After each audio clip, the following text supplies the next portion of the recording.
स्वागत है एक बार फिर से आप सभी श्रोतागणों का मेरे चैनल रागनी सिंह में।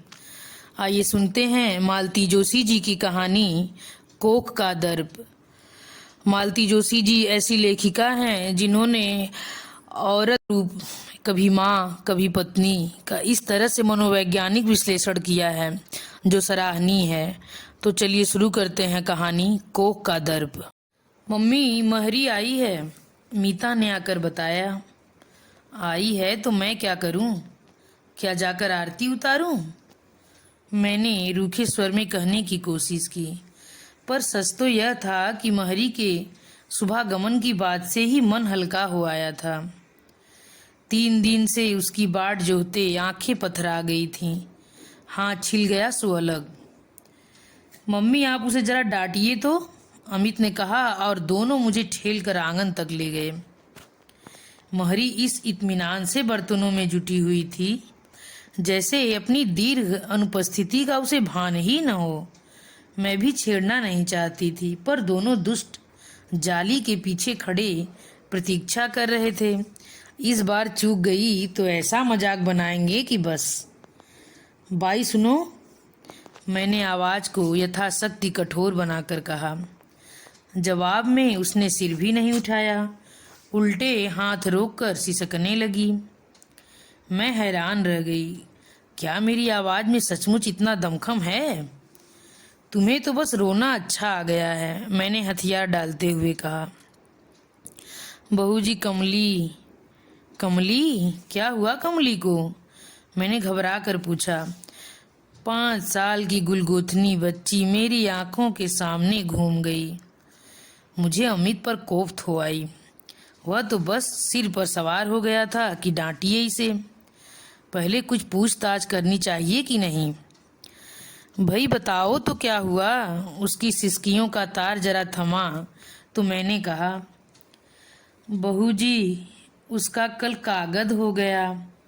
कागद मतलब रामकुमारी ने कल गोद ले लिया।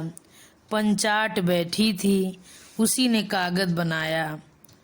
धत तेरी की, इतनी देर में मैं पता नहीं कितना उल्टा सीधा सोच गई थी। अब रामकुमारी से कमली का रिश्ता कोई नई बात है? महरी अक्सर ही तो उसके बारे में बताती रहती है। रामकुमारी उसकी पड़ोसिन है और गांव के रिश्ते में बहन लगती है। 2 लड़के हैं, हाई स्कूल में पढ़ने वाले, पति चपरासी है, बीवी को कहीं काम करने नहीं देता, दिन भर रानी बनी बैठी रहती है और कमली से मन बहलाया करती है। महरी की तीनों बेटियों में वही सबसे मस्त मौला है। बड़ी वाली विमली तो दिन भर छोटी बबली को लादे लादे झुक चली है। उसे माँ का हाथ भी बटाना पड़ता है और गालियाँ भी खानी पड़ती है। इतनी सी उम्र में ही बुजुर्ग लगने लगी है। पिता के राज में कोई ज़्यादा सुखी नहीं थी, पर पिछले साल उनकी भी हैजे से मृत्यु हो गई। तब से तो विमली के चेहरे पर एक स्थायी अवसाद का भाव उतर आया है। कमली दिन भर पड़ोस के घर में खेलती रहती है, इसलिए उसे न तो घर के दुख से सारोकार है न दारिद्र्य से। हरदम हंसती किलकती रहती है। गंगाबाई, तुम्हें तो खुश होना चाहिए, मैंने सांत्वना के स्वर में कहा। कम से कम एक की चिंता तो दूर हुई। वहाँ वह ढंग से खाएगी पिएगी, अच्छे स्कूल में पढ़ेगी, अच्छे घर में जाएगी और फिर कहीं दूर भी नहीं है, दिन भर तुम्हारी आंखों के सामने रहेगी। वैसे भी तो उन्हीं के यहाँ वह बनी रहती थी। पर तब कागज तो नहीं बना था बहू जी, उसने कहा और फिर सिसकने लगी। उसका तर्क बेजोड़ था। दिन भर खेलना और बात है और कागज बन जाना और बात। दुख में उसने कल से चूल्हा भी नहीं जलाया था। रामकुमारी ने पंगत दी, वहां नाम को मुंह जुठार कर चली आई थी। मैंने फिर उसे कड़क मीठी चाय बनाकर पिलाई, बच्चों के लिए कुछ नमकीन और बिस्कुट दिए, तब कहीं जाकर उसका आवेग थोड़ा कम हुआ। उसके जाते ही बच्चों ने मुझे आड़े हाथों लिया। सच मम्मी, आपको घुमाना तो महरी खूब जानती है। रोज एक से एक बहाना गढ़ लाएगी। थोड़े से टसुए बहा दिए कि बहू जी फ्लैट। क्या गजब की एक्टिंग मारी है, वाह! नहीं रे, वह एक्टिंग नहीं थी। कैसे बताती कि यह रुलाई मैंने पहली बार नहीं देखी है। बचपन में माँ को कितनी बार इस तरह बिखरते देखा है। पहले तो वे सबके सामने ही बिखर जाती थीं। एक दो बार बाबूजी ने कुछ कड़ी बातें कह दी थीं, तब से छुप छुप कर रोया करती। दिन भर उदास बनी रही मैं। 4 बजे मीता बिना कहे मेरे लिए चाय बना कर ले आई। फिर पास बैठकर प्यार से पूछने लगी, मम्मी सुनील की याद आ रही है? सुनील मामा को क्या हुआ? कॉमिक पढ़ता हुआ अमित एकदम कुर्सी से उछला। कुछ नहीं हुआ, आप अपनी किताब में ध्यान लगाइए। छोटी बहन के झिड़के जाने पर अमित ने बुरा सा मुंह बनाकर मेरी ओर देखा, पर मेरी ओर से कोई प्रतिक्रिया न पाकर फिर से अपनी किताब में डूब गया। किताब सचमुच मज़ेदार रही होगी, नहीं तो लड़ाई का इतना अच्छा अवसर वह छोड़ता नहीं। मुझे हंसी आ गई। दोनों मेरे ही बच्चे हैं, पर दोनों की संवेदनशीलता में कितना अंतर है। लड़के तो बस ऐसे ही होते हैं। माँ का मन पढ़ना तो लड़कियों को आता है। बिना कुछ कहे ही नन्ही मीता कितनी दूर तक सोच गई, और ये महाशय सुनकर भी कुछ न समझ सके। बचपन की याद है, माँ के उन उदास क्षणों को हम ही दोनों बहनें तो झेलती थीं, साए की तरह साथ लग जाती थीं। उतने कुछ क्षणों के लिए हम माँ की अंतरंग सखियाँ बन जाती थीं। किसी को पता भी नहीं चलता और हम जान जाती कि आज माँ रोई है। आज उन्हें किशु की याद आई है, और याद आने का कोई एक बहाना था। कभी कोई गीत सुनकर, कभी किसी बच्चे को देखकर, कभी किसी त्योहार पर तो कभी किसी तारीख पर। तब बुआ पर इतना गुस्सा आता, छलिया बुआ, मायाविनी बुआ, जो हमारे देखते देखते नन्हे किशु को झपट कर ले गई थी। यह शीला बुआ पहले इतनी अच्छी लगती थी, जब भी आती घर गुलजार हो उठता। कितना लाड करती थी हम सबको, ढेर सारे खिलौने और मिठाइयाँ लेकर आती थीं, कपड़े बनवा कर देती, पिक्चर दिखाने ले जाती। हमारे अभावग्रस्त जीवन में वे दिन त्योहार के समान होते जब बुआ यहाँ होती थी। फिर एक बार कानों में भनक पड़ी कि बुआ हम में से किसी को गोद लेना चाहती हैं। उस खबर ने हम सबको कुछ दिनों के लिए कल्पना लोक में पहुंचा दिया।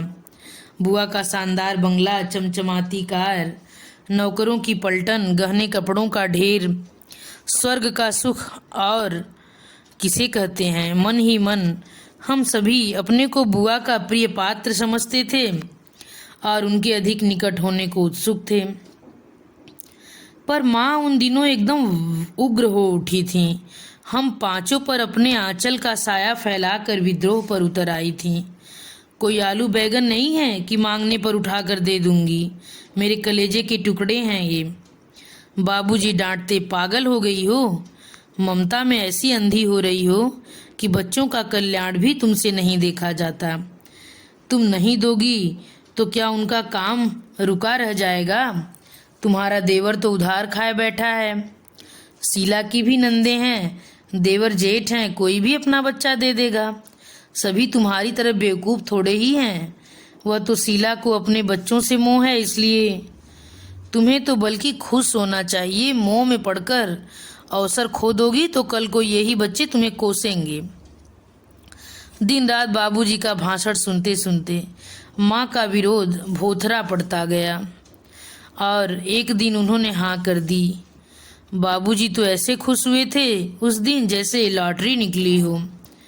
माँ की स्वीकृति मिलने भर की देरी थी, बाकी सारे काम फटाफट हो गए। बुआ ने अधिक दिनों तक किसी की पसोपेश में नहीं रखा और घोषणा कर दी थी कि वे किशोर को गोद लेना चाहेंगी।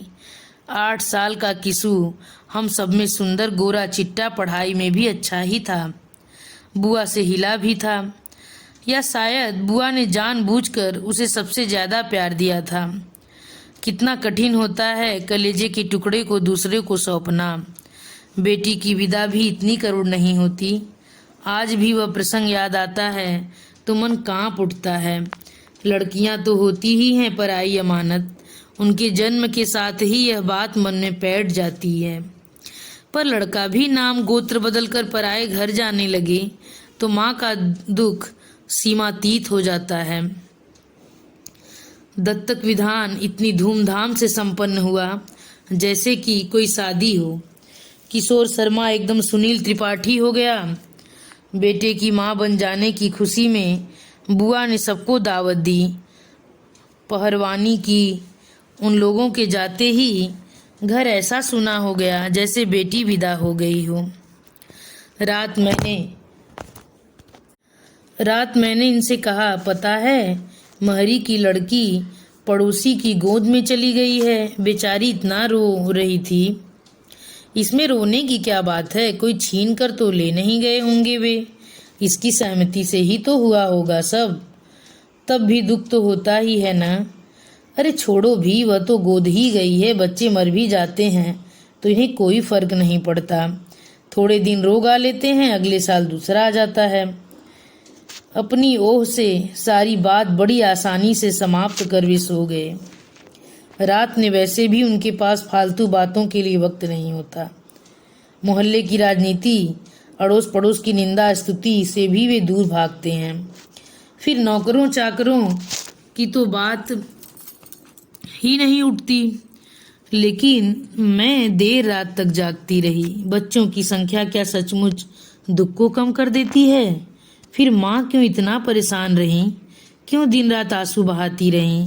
बाबूजी कहते, चलो अब ठीक रहा, 2 लड़के 2 लड़कियां, हिसाब बराबर। पर माँ का मन कभी इस हिसाब को स्वीकार नहीं कर पाया।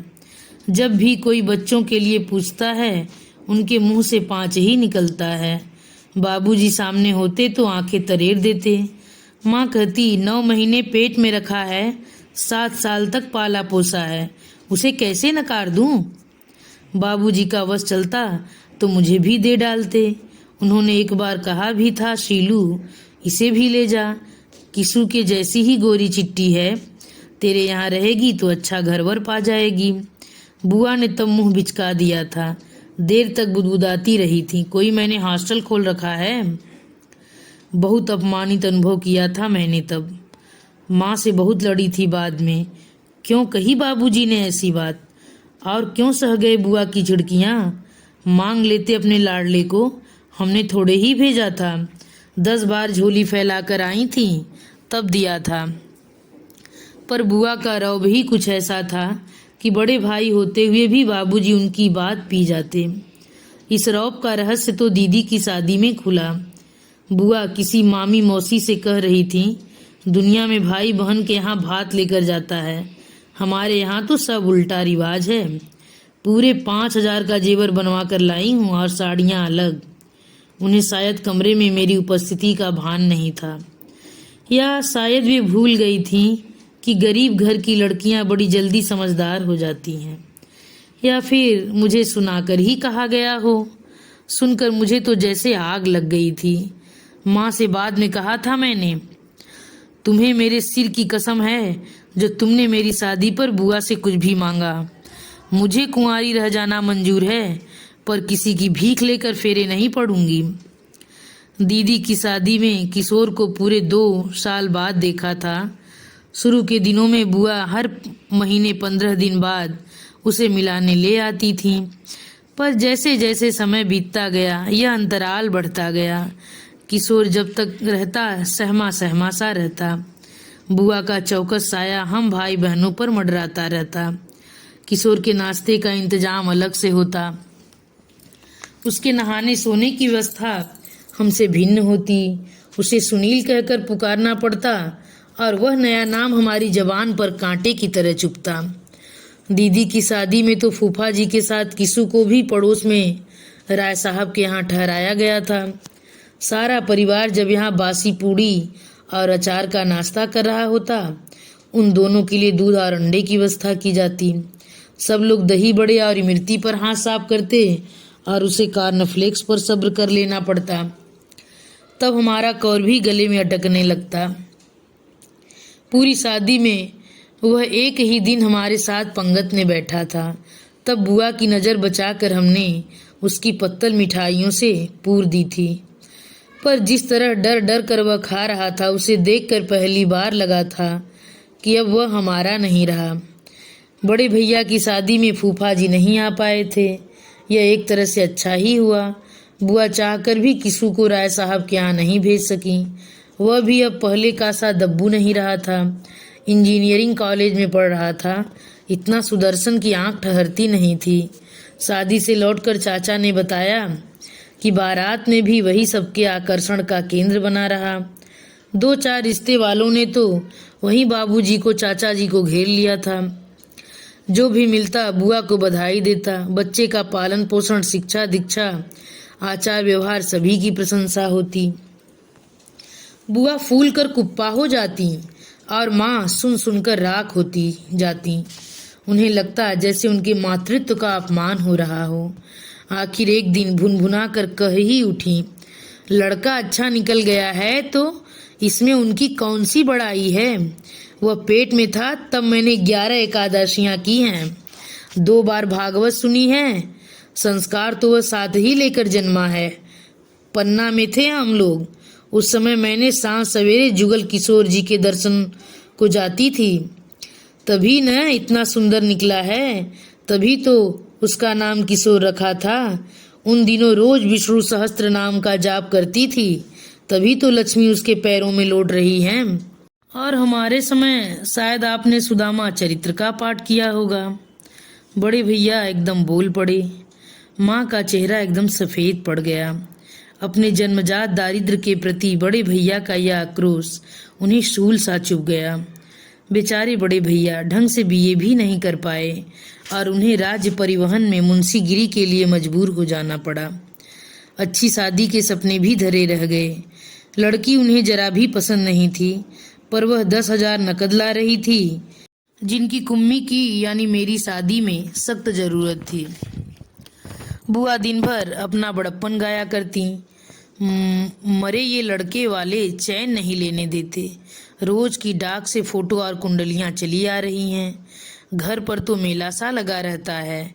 हाथ जोड़कर कहते हैं कि भैया लड़के की पढ़ाई तो पूरी हो जाने दीजिए, पर उनकी बस एक ही रट रहती है, आप एक बार लड़की तो देख लीजिए।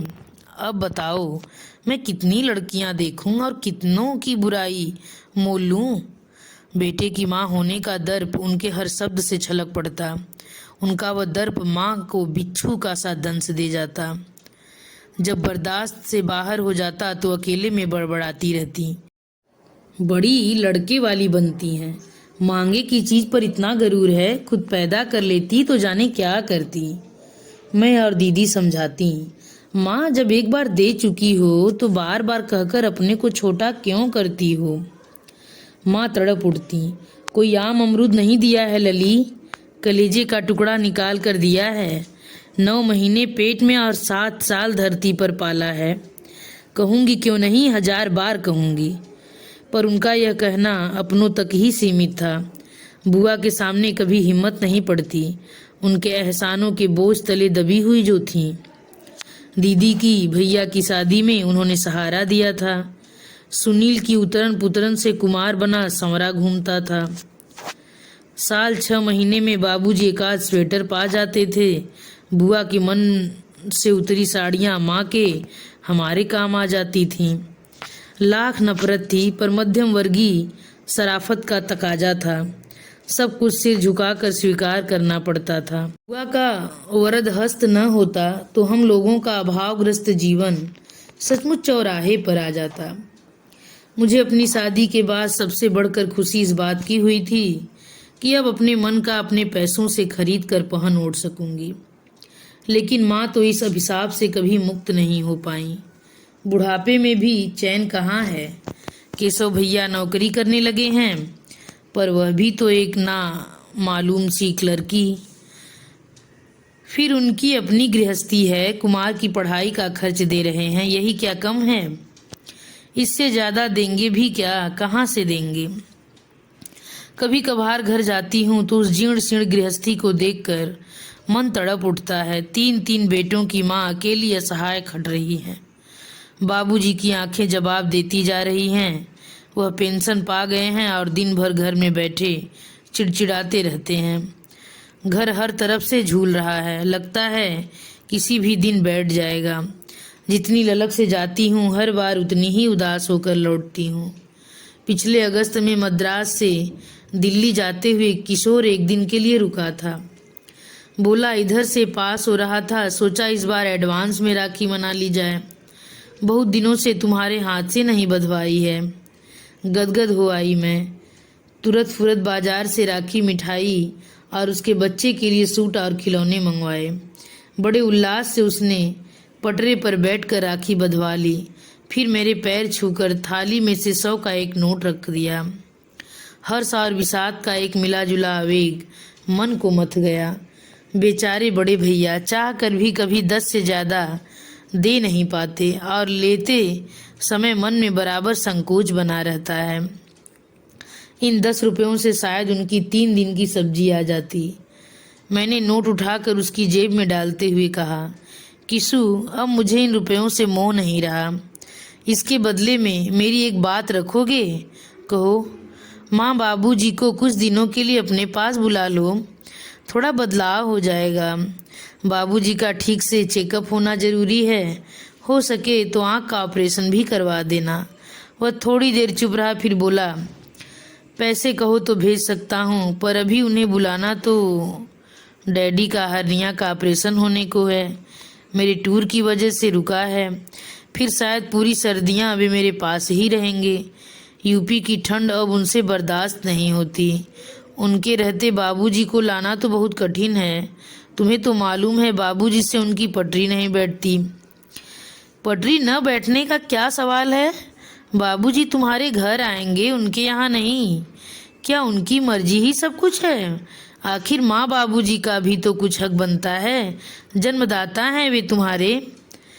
क्या सिर्फ जन्म देने से ही कोई हकदार हो जाता है? उसने तड़प कर पूछा। उस दिन यह बात क्यों याद नहीं आई जब मुझे एक घर से उखाड़ कर दूसरे के आंगन में फेंक दिया गया था? अपने घर में मेरा रहने का हक भी जिन लोगों ने छीन लिया था, आज उन्हें अपने हक की बात करने का कोई अधिकार नहीं है। दीदी, बाबूजी की जिद के सामने सब हार गए थे। किशु, तू नहीं जानता माँ कितना कितना रोती थी। माँ रो तो सकती थी दीदी, मेरे लिए तो उसकी भी मनाही थी। फिर माँ के साथ तुम लोग थे, मेरे साथ कौन था? एक अजनबी माहौल में निपट अकेला पड़ गया था मैं। और माहौल भी ऐसा जहाँ हर कोई उपहास करने के लिए, आलोचना के लिए तत्पर बैठा हो। मम्मी की जिद ही मुझे उस घर में ले गई थी, पर वहाँ हर कोई मेरा दुश्मन था। सोते जागते उठते बैठते ही मुझे चौकन्ना रहना पड़ता था। कहीं कुछ ऐसा न कर बैठूं कि मम्मी को मेरे लिए लज्जित होना पड़े। ऐसा न हो कि किसी से बात के लिए मेरी दरिद्री अतीत को फप्तियाँ सुननी पड़े। एक संशय पिशाच, एक आशंका का भूत हर दम मेरी पीठ पर सवार रहता। पढ़ते समय भी वह पीछा नहीं छोड़ता। परीक्षा देते समय भी यही भय मन में समाया रहता, अगर मैं फर्स्ट नहीं आया तो। तेरे कल्याण के लिए ही किया था रे सब। बाबूजी शायद उतनी सुविधा नहीं जुटा पाते। हो गया न कल्याण, अब उस स्तर पर जीना भी पड़ता है। फिर शिकायत क्यों? दीदी, एक 7-8 साल के बच्चे के लिए बंगला, मोटर, नौकर चाकर कोई अर्थ नहीं रखते। उसे माँ की आश्वस्त गोंद चाहिए, पिता का प्यार भरा स्पर्श चाहिए, भाई बहनों का निष्कपट स्नेह चाहिए, अपने घर की सुरक्षित 4 दीवारी चाहिए। इनके बिना जो बचपन बीतता है वह कितनी यातना देता है तुम क्या जानो।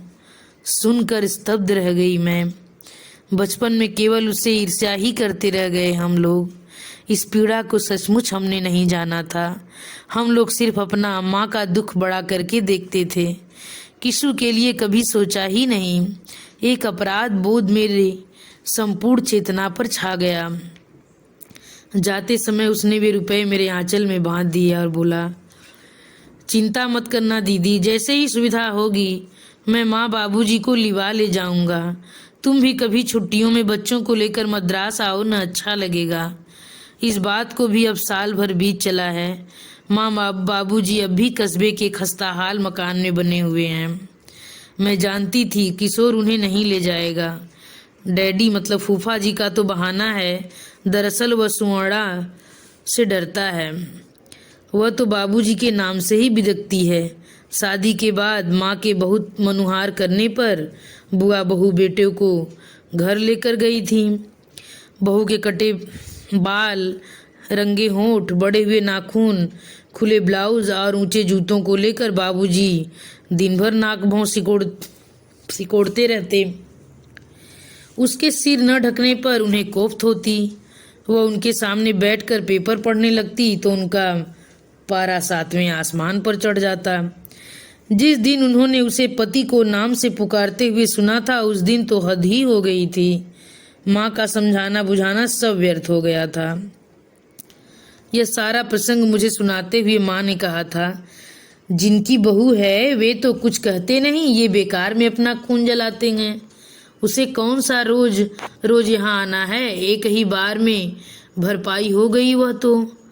मैं हैरान थी, कितनी आसानी से माँ ने सुवर्णा को अपने अधिकार क्षेत्र से बाहर कर दिया। किशु के लिए बार बार बिसूरती माँ अब तक कितनी निर्लिप्त हो गई हैं। कोई महीना भर ही बीता होगा। मीता ने कहा, मम्मी जरा खिड़की से देखो तो। देखा तो गोल मटोल कमली को गोद में उठाए गंगा हाँफती हाँफती चली आ रही है। आज ये तुम्हारे साथ कैसे? अब ये घर ही में रहेगी बहू जी। मतलब? मैं तो लौटा ले आई मौड़ी को। क्यों? बस अपने घर में रहेगी, जो रूखा सूखा हम खाएंगे ये भी खाएगी, मोटा झोटा जो हम पहनाएंगे पहनेगी। भाग वाली होती तो किसी सेठ साहूकार के यहाँ पैदा होती, मेरे यहाँ आई है तो ऐसे ही रहेगी। अरे पर हुआ क्या?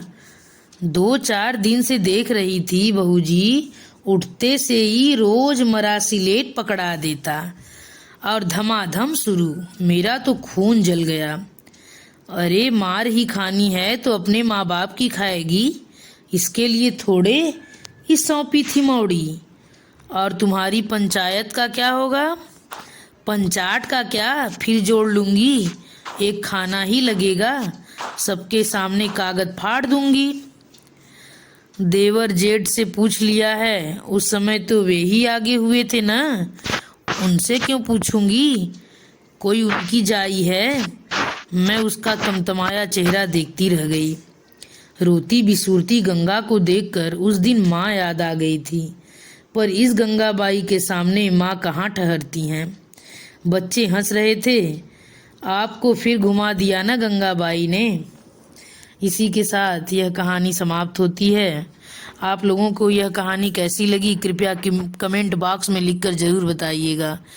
धन्यवाद।